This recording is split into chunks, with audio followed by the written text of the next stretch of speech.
हाँ जी बेटा, नेक्स्ट डिस्ट्रीब्यूशन है हमारा नॉर्मल डिस्ट्रीब्यूशन।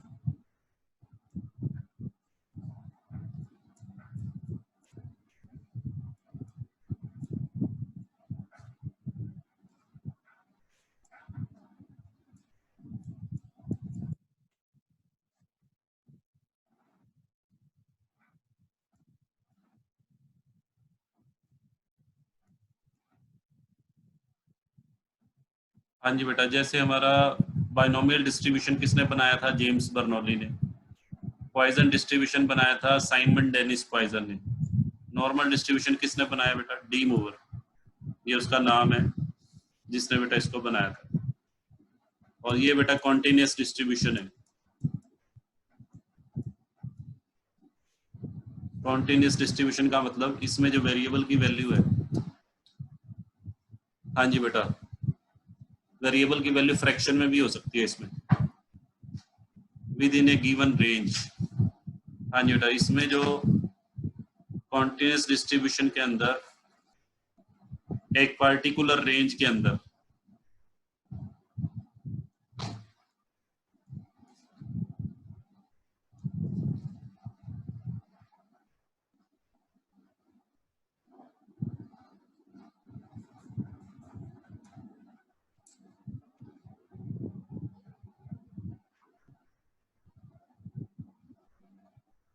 हाँ जी बेटा, नेक्स्ट देखो। हाँ जी बेटा, सबसे पहला हो गया डिवाइड बाय डी मूवर, दूसरा हो गया it is a continuous distribution. इसके अंदर वेरिएबल की वैल्यू बेटा फ्रैक्शन में हो सकती है। हाँ जी बेटा, इसके अंदर जो प्रोबेबिलिटी कैलकुलेट की जाएगी, probability is calculated in terms of area. Probability is calculated in terms of area under the normal curve.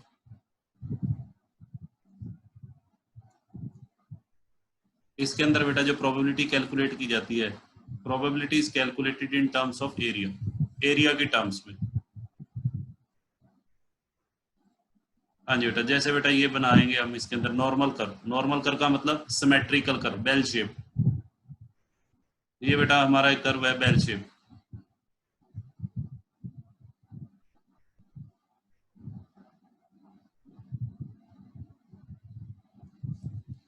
हाँ जी बेटा, ध्यान से सुनना। यहाँ पे बेटा मीन को रिप्रेजेंट करेंगे, ये मीन की वैल्यू है। नॉर्मल डिस्ट्रीब्यूशन के अंदर मीन, मीडियन और मोड इक्वल होते हैं। ये बेटा मीन की लाइन है, ठीक है। स्टैंडर्ड एविएशन, स्टैंडर्ड एविएशन बेटा यहाँ पे लिखेंगे हम। मीन और स्टैंडर्ड एविएशन आपको क्वेश्चन में गिवन होगा, मीन की वैल्यू भी गिवन होगी, स्टैंडर्ड एविएशन। हाँ जी बेटा, ध्यान से सुनना। ये नॉर्मल कर्व है, ये जो बीच में मैंने लाइन ड्रॉ की है ये मीन की लाइन है। मीन की जो लाइन है वो इस नॉर्मल कर्व को 2 इक्वल पार्ट्स में डिवाइड करती है। हाँ जी बेटा, 2 इक्वल पार्ट्स। टोटल एरिया, हाँ जी बेटा ध्यान से सुनना, टोटल एरिया नॉर्मल कर्व का 1 होता है। Total area under the normal curve 1। हाँ जी बेटा, 0.5 to the left side, 0.5 to the left side and 0.5 to the right side. ये बेटा जो लाइन है, इस लाइन से लेफ्ट का एरिया 0.5 और लाइन से राइट का एरिया भी 0.5, और टोटल एरिया बेटा कितना होगा? 1। अच्छा, ये जो नीचे लाइन ड्रॉ की है इसको बोलते हैं एक्स स्केल। इसको बेटा एक्स स्केल कर बोलते हैं। सबसे पहला काम आपको क्या करना पड़ेगा बेटा?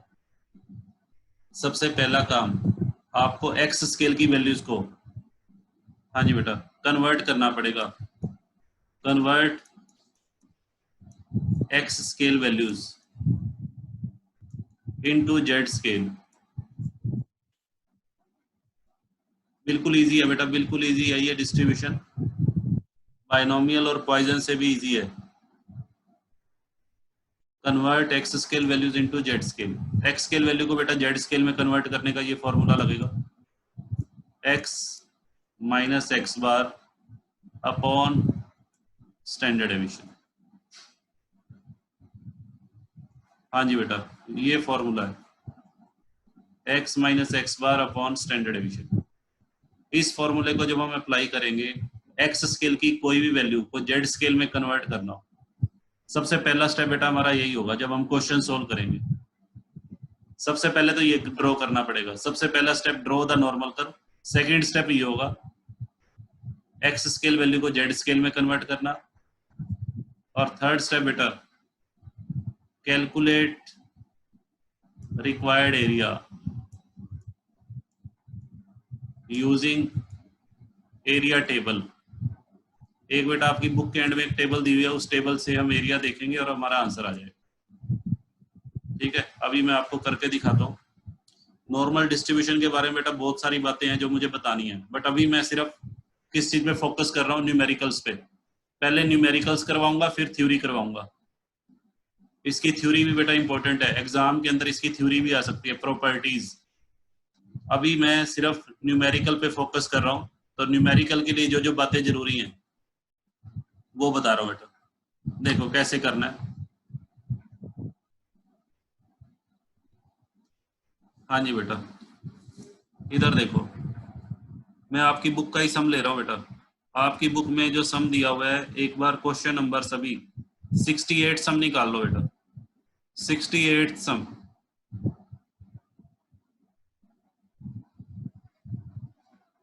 हाँ जी बेटा 68 सम सभी के सामने होना चाहिए बेटा। 68 सम में क्या कहता है, कहता है एक नॉर्मल डिस्ट्रीब्यूशन है जिसका मीन तो 25 है और स्टैंडर्ड डेविएशन 8 है। Find the area between 17 and 49। हाँ जी बेटा, देखो कैसे करेंगे, बिल्कुल इजी है बेटा। सबसे पहला स्टेप देखो, सबसे पहला स्टेप है ड्रॉ नॉर्मल कर्व। हाँ जी बेटा, आपने कर्व ड्रॉ कर लेना है। लो बेटा मैंने कर दिया, देखो ठीक है जी। फ्री हैंड कर्व ड्रॉ करना है। हाँ जी बेटा, ये नॉर्मल कर्व मैंने ड्रॉ कर दिया।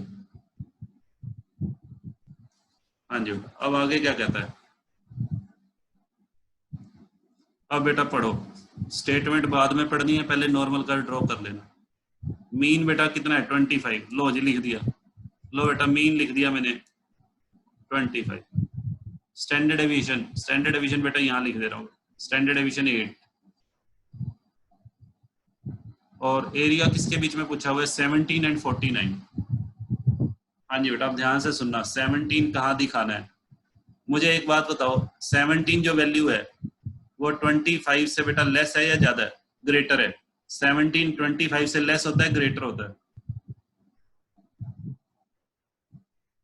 लेस होता है तो इधर दिखा दो। और हाँ जी बेटा, इसको इधर दिखाना है, 25 से इधर दिखाना है, यहाँ दिखा दो, यहाँ बेटा दिखा दो इसको। x1 इज इक्वल टू 17, और दूसरी वैल्यू बेटा क्या है 49। 49 बताओ, 49 ग्रेटर होता है तो इधर दिखा दो, यहाँ दिखा दो बेटा।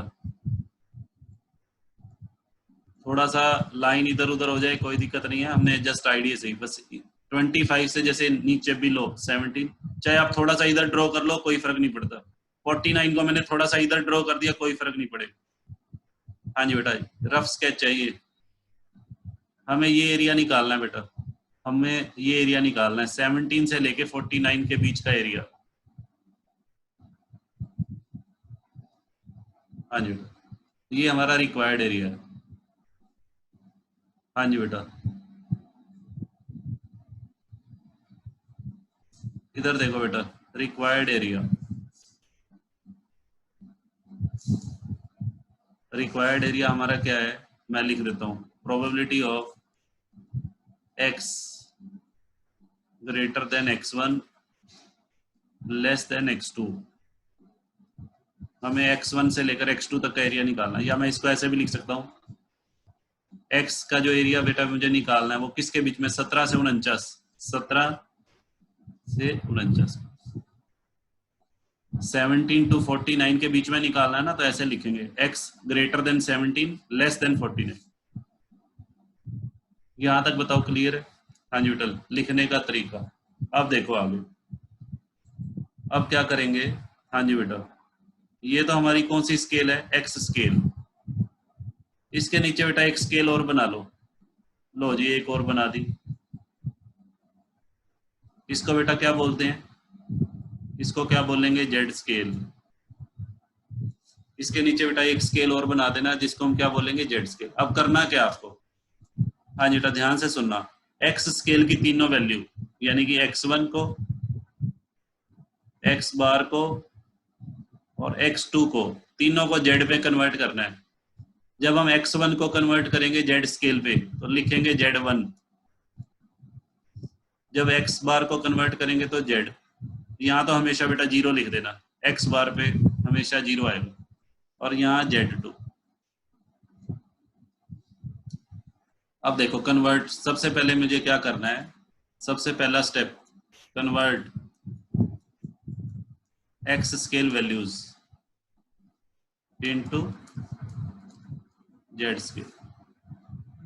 हाँ जी बेटा ध्यान से समझना, बिल्कुल इजी है। x स्केल वैल्यू को बेटा जब z स्केल में कन्वर्ट करेंगे तो आपको फॉर्मूला बताया मैंने, फॉर्मूला क्या बताया था,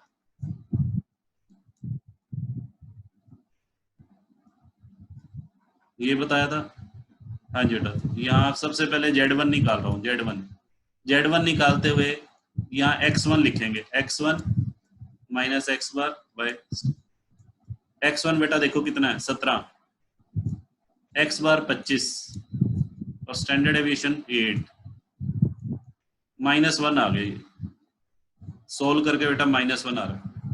अब z2 पे आ जाओ, z2 की वैल्यू कैसे निकालेंगे, x2, यही फॉर्मूला बेटा चलेगा, x2 बेटा ये रहा देखो 49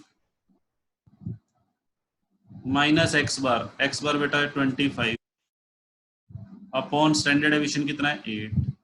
इसको बेटा सोल्व करेंगे कितना आएगा देखो, 49 में से 25 गया, हाँ जी बेटा कितना आएगा 24 डिवाइडेड बाय 8, हाँ जी बेटा कितना आ गया 3। हाँ जी बेटा तो ये दोनों वैल्यू मैं बेटा यहाँ लिख दूं, इधर देखो यहाँ लिख रहा हूँ, यहाँ बेटा -1 और यहाँ लिख दिया +3। यहाँ तक बताओ बेटा, यहाँ तक कोई प्रॉब्लम किसी को, यहाँ तक बेटा बताओ किसी को कोई प्रॉब्लम, चलो वेरी गुड। हाँ जी बेटा आगे चलते हैं। अब देखो करना क्या, अब इस पे आ जाओ बेटा रिक्वायर्ड एरिया पे। रिक्वायर्ड एरिया हमने लिखा था x 17 से 49, बट x को तो बेटा मैंने कन्वर्ट कर दिया, सुनो x को मैंने किस में कन्वर्ट कर दिया, z में। अब z में कन्वर्ट करके बेटा मैं क्या लिखूंगा, 17 की जगह क्या लिख दूं, अब 17 की जगह पहले 17 से अब क्या हो गया -1, वेरी गुड। 49 से बेटा क्या हो गया, 49 को मैंने कन्वर्ट कर दिया तो 3 हो गया, तो यहाँ बेटा मैंने लिख दिया 3। इसका मतलब मुझे जो एरिया निकालना है वो -1 से लेके 3 तक का एरिया निकालना।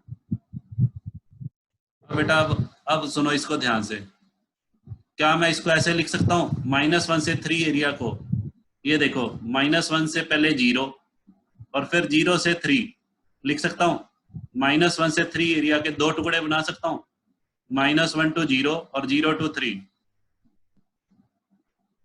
हाँ जी बेटा बना सकते हैं, तो इसको बेटा मैं ऐसे लिख दूं, इसको ऐसे लिख दूं -1 to 0 -1 to 0 और +0 to 3, ऐसे लिख सकते हैं। या अगर किसी को बेटा ऐसे ना लिखना आ रहा हो तो मैं इसको सिंपल बता देता हूँ, ऐसे लिख लेना चाहिए, ऐसे लिख लेना एरिया बिटवीन, ऐसे लिख देना area between -1 and 0 plus area between 0 and 3, ऐसे लिख लोगे। अगर ये बेटा साइन यूज नहीं करने आ रहे, लेस देन ग्रेटर देन के साइन में अगर आपको किसी बच्चे को दिक्कत आए तो ऐसे भी लिख सकते हो। अगर ये बेटा लेस देन ग्रेटर देन का साइन यूज करना ना आए ना ये वाले, तो ये घबराना मत, इसको यूज करने की जरूरत ही नहीं, आप ऐसे लिखो, ठीक है। जैसे मैंने ये स्टेप लिखा, ये वाला, इसको आप बेटा ऐसे भी लिख सकते हो। क्लियर है यहाँ तक? अब देखो, अब बेटा एक टेबल यूज करनी है, ध्यान से सुनना। कौन सी टेबल यूज करनी है बेटा? आपकी बुक के एंड में दी हुई है, बट मैं आपको यही स्क्रीन पे ही दिखा देता हूँ। हाँ जी बेटा, एक तो बेटा मुझे इसकी वैल्यू देखनी है, ध्यान से सुनो। -1 पे वैल्यू देखनी है और एक 3 पे। हाँ जी बेटा, मैं स्क्रीन पे बेटा दिखा रहा हूँ आपको टेबल।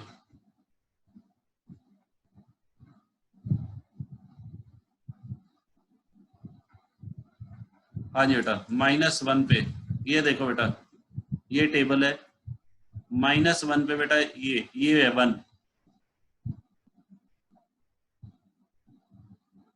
हाँ जी बेटा, देखो ध्यान से, ये वाली वैल्यू ले लेना 1 पे बेटा 0.3413।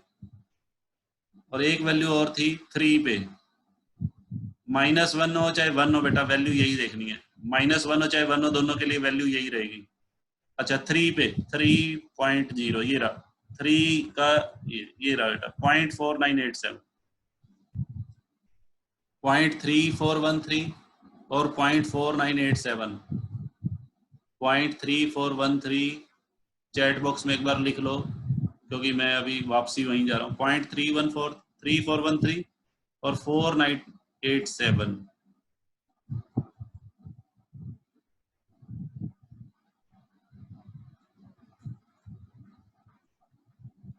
हाँ जी बेटा, इधर देखो क्या था, 0.3413 प्लस 0.4987, दोनों को बेटा ऐड कर दो, दोनों को ऐड कर दो जरा, दोनों को बेटा ऐड करो। 0.84, ये बेटा आंसर आ गया, 0.84 आंसर आ गया।